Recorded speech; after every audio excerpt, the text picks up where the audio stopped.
Hi, welcome to the channel. My name is Orji, and today we'll be looking at some of the truths that we can learn from the book of Job. I read through the book of Job this month of January, and I felt that some of these truths are things that we can apply not just in our life for the new year, but these are truths that we can find, important even in our journey here on earth. I think the first truth I learned from the book of Job as I read through was the fact that God is the purpose of man on earth. Do you realize when you read through the book of Job that Job lost virtually everything that we pursue today or we make priority today in our time? Job lost his children. Job lost his fame. He was quite popular among the people of his time in the city. He had his place, where he sat as with the leaders. But he lost that position. Job lost his wealth. Job lost his businesses, and perhaps he even lost his marriage because at one point his wife was against him for not cursing God for what he was going through. Now, I think this will help us to check our value on these things, our value on wealth. The fact that we can lose wealth, we can lose our family, we can lose our fame, we can lose our popularity, we can lose everything that we had devoted our lives, to pursuing. We can lose them all in one day. I think this truth will help us to reprioritize, our life and value the things that are best to be valued. And the best of them is to value God. Is to realize, just like Colossians 1:16 tells us, that for all things were created by Him, and for Him, you and I have been created. You and I exist for the glory of God. And that's the first thing I believe the book of Job teaches us.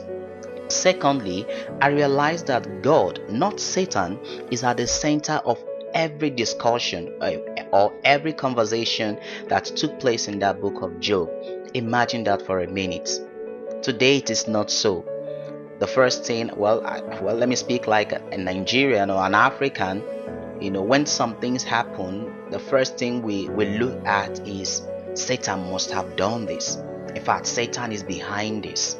But here we're four friends, or about five persons, having a conversation in that book, and every chapter was discussing God. Was discussing God. They did not even think about Satan, that Satan may have done this. I think it's important for us to note that.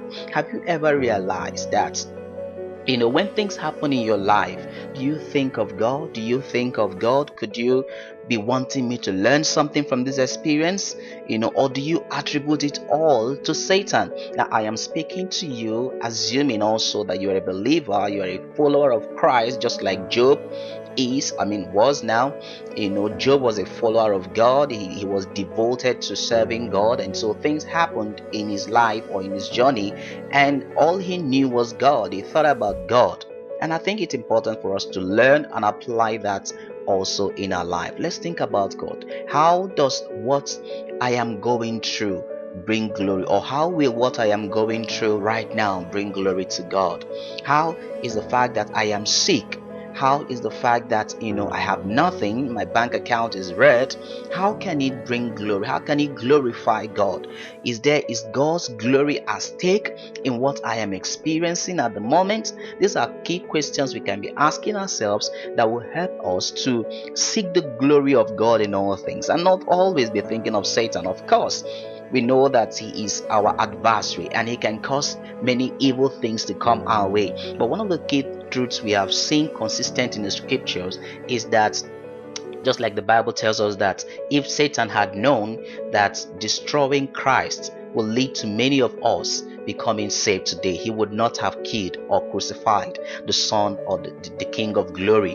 What does that tell you? Whatever Satan is doing will ultimately work out for the glory of God, or can ultimately work out the glory of God. So let's not be too quick to attribute the glory to Satan. But however, whatever we are going through, let's seek and ask the question, how can this bring glory to God? The third thing I want us to learn from this book of Job is that we cannot, don't think you have God all figured out. Don't think you figured God out. Don't think that you know God, and God can't surprise you as it were, because I felt this was the issue in the whole book of Job. Job friends couldn't believe that a righteous man could be going through bad experiences. It didn't make sense to them. Even Job himself didn't know that. Job didn't know that God could allow a righteous man suffer for his glory. God can allow difficult situations to come your way as a righteous man, even because his glory is the purpose of our existence. His glory is why we live.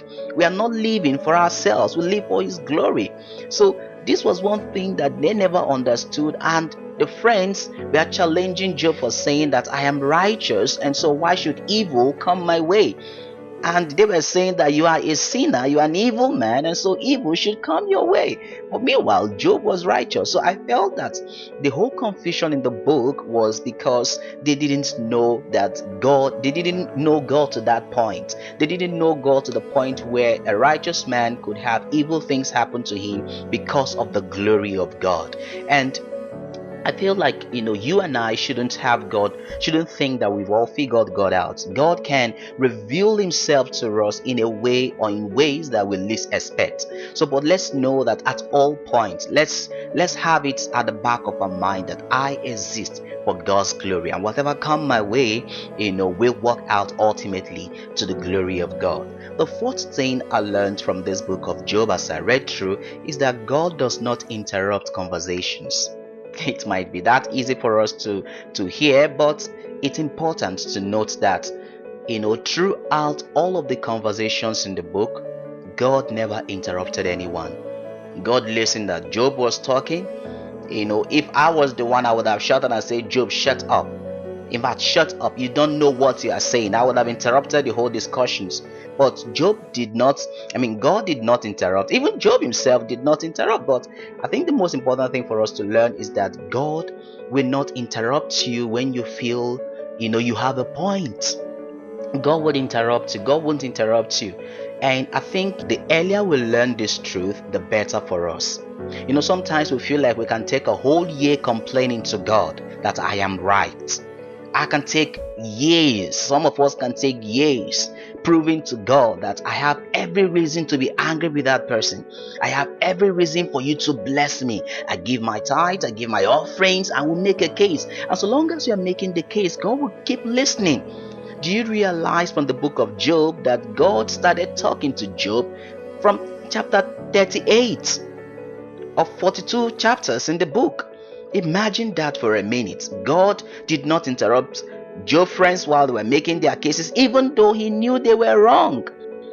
God never interrupted Job, even when he knew that he was going to reprimand him for his what he had said about him. He never interrupted until they all came. Even the least of them, the youngest person in the whole conversation, what's his name? Is it Bill who now?